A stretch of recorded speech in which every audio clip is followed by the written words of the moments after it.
With McKee, Patrick Brown, Go Vols 24/7 here inside of Neyland Stadium with our no-huddle following Tennessee's 28-18 win over Kentucky. It wasn't the prettiest of performances for either the offense or the defense. Tennessee is able to get it going in the second half, outscores Kentucky 21-8 in the second half to overcome yet another halftime deficit. We'll start with the offense, I guess. Nico Iamaleava arguably played his best game of the season, given the competition level. Yeah, I mean, I think he was definitely his best game since September. I think he was 28 of 38 for 292 yards and a touchdown. Didn't turn the football over. Didn't turn the football over, and made some plays with his legs, and his night would have been a lot better had he had some touchdown catches caught at the end of it. But he looked really poised and had really good command, is what Josh Heupel said after the game.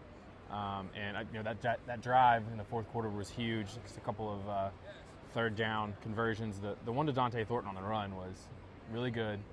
He had to throw in the first half before the drop by Brazel, which was an NFL throw to the far hash on a deep out to Chaz Nimrod. And Josh Heupel again after the game has just kept reiterating he's a young guy, he's getting better, and he was pleased with how his quarterback played tonight. Absolutely, and it feels like Tennessee continues to be very close. Maybe if we're talking about it at this point in the season, it's not actually going to happen, but it does still feel like it is close. Chris Brazel drops a touchdown. Chaz Nimrod drops what should have been a touchdown over the middle of the field. Miles Kitselman, you give him the benefit of the doubt because he took a big hit, but did have one pop in and out of his hands in the end zone.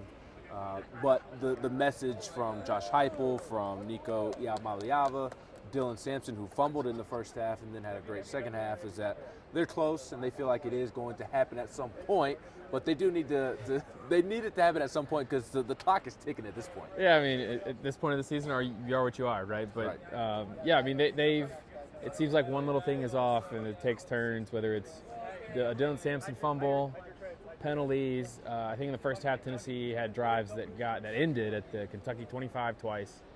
Or was it 25? Anyway, they got 3 times in the scoring range and had 2 missed field goals because of drops. They had a penalty. I mean, Dane Davis got a false start after a first down to Brew that had everybody riled up. Dylan Sampson fumbled for the second straight game.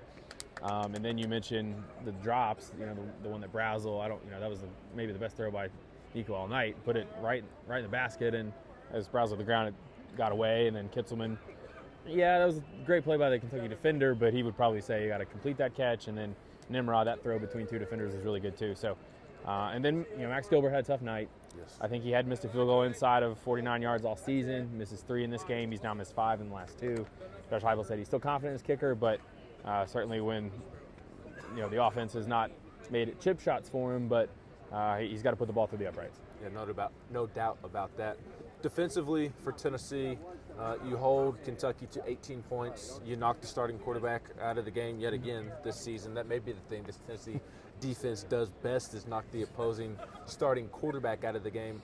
Again, wasn't perfect. There were a lot of gaps to run through for the Kentucky rushing attack. There were some missed tackles, things of that nature. Josh Josephs just got done speaking about that, and when it was going better for them, it was because they cleaned up those details. Yeah, they gave us some big plays. 50-yard run on the first play, a 32-yard touchdown, a couple other 20-yard plus pass plays. But, I mean, the defense swung the game in the third quarter with Josh Joseph with the strip sack. That set up a short touchdown drive, a short field.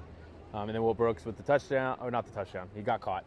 But he made a great play on fourth down there. Ran it back right behind us here to about the 7, and they scored a couple plays later. 66-yard return, I believe. So he just said he ran out of gas there at the end of it. But they made those game-swinging plays there in the third quarter to turn 10-7 deficit into a 21-10 lead, and then they had to come back and make some plays in the fourth quarter. They did have a drive in the fourth quarter where Kentucky had the ball down 3, and I think they came up. They went a 3-and-out, but they got a punt.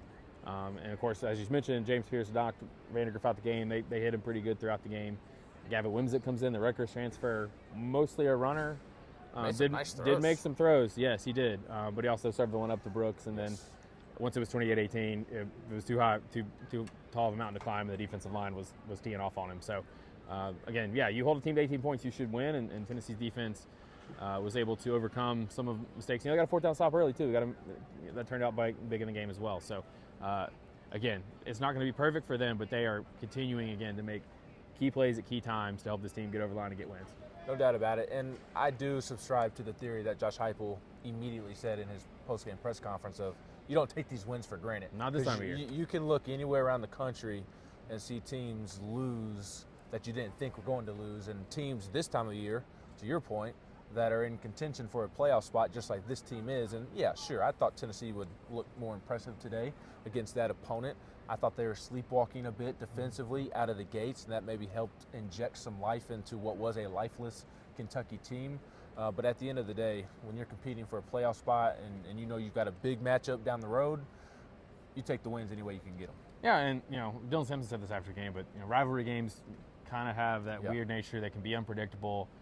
Kentucky put up a lot more of a fight than I think a lot of us probably expected, and they deserve some credit for that. Certainly me. They showed up for the fight and made it a fight, made it a battle, and Tennessee had to take some punches, but they threw some punches back. And again, I think offensively, I think Sampson said this too, like if they had done some things differently, they could have scored 40, 50 points in this game. I mean, they had, I think, 4 touchdowns on 8 red zone trips. I don't know if that last one there at the end of the game counted as a red zone trip, but just so many missed opportunities. And Nico Yamaliava said the same thing after the game. And so, man, if they could ever get all of it clicking at once, I mean, look out. But again, like we said earlier, can you do that? Are you what you are at this point? We'll see. But again, just win, survive in advance.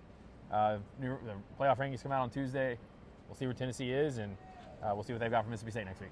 Absolutely, and who knows, maybe in 2 weeks when they go to Athens, that's when it all clicks. That would be a good time for it to all click at once. We've got plenty of coverage of Tennessee's win over Kentucky up at the site at GoVols247.com, and of course we'll have coverage all week long of where Tennessee is ranked in the playoff, in the bracket, which I assume they will be, and of course leading into next Saturday night's game at Mississippi State, or against Mississippi State inside of Neyland Stadium, which we just found out will be at 7 p.m. Eastern on ESPN. He's Patrick Brown. I'm Ben McKee.